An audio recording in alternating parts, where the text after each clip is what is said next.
माझ्या कामानिमित्त जेव्हा येतोय, यांची ड्युटी आहे की माझं इनवर्ड आउटवर्ड घेणं, घेत नाही इथनं तिथनं इथं वापस पाठवतात, माहिती अधिकाराची माहिती देत नाहीत आणि पुन्हा धमकी देतात आम्ही आत टाकलो.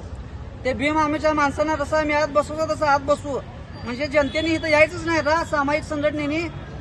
आणि माझ्या नावाने जोपर्यंत त्यांनी माझा इन्व्हर्ट घेत नाहीत आणि माझ्या नावाने साधी पण तिने गुन्हा नोंदवता ना, तिथंच फाशी करून आत्महत्या करत असतो. आणि काय द्याच नोंदवू दे तुम्ही मोठ्या देशाच्या इन्व्हर्ट देत नाही, आउटवर्ड देत नाही, माहिती अधिकाराची माहिती देत नाही तुम्ही.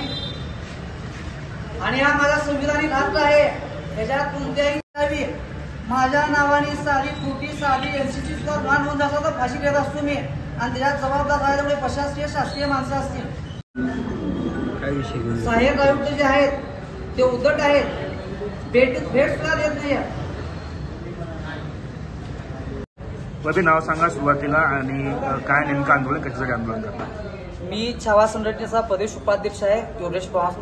माझं माहिती अधिकाराचं काम होतं म्हणून ना मी माझ्या माणसांना इथं इन्व्हर्ट त्यासाठी पाठवून नसवतो सहाय्यक आयुक्त आणि भूमी महामंत्र्याच्या साहेबांकडे.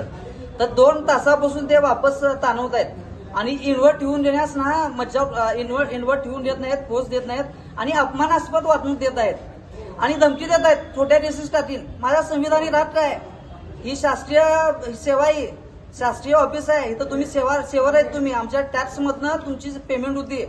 तुम्ही प्रशासक आहे म्हणताना ना तुम्ही प्रशासकाने वारायचं असतंय.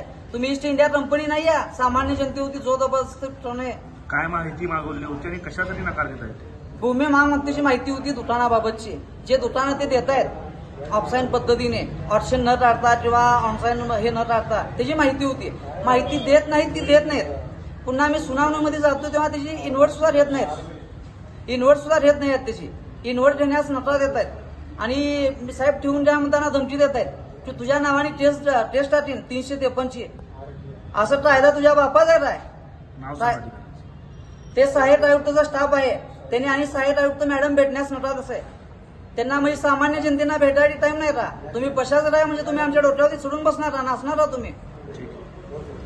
बंधुप्रेम न्यूज चॅनलला लाईक, सबस्क्राईब व बेल आयकॉन दाबायला विसरू नका. धन्यवाद.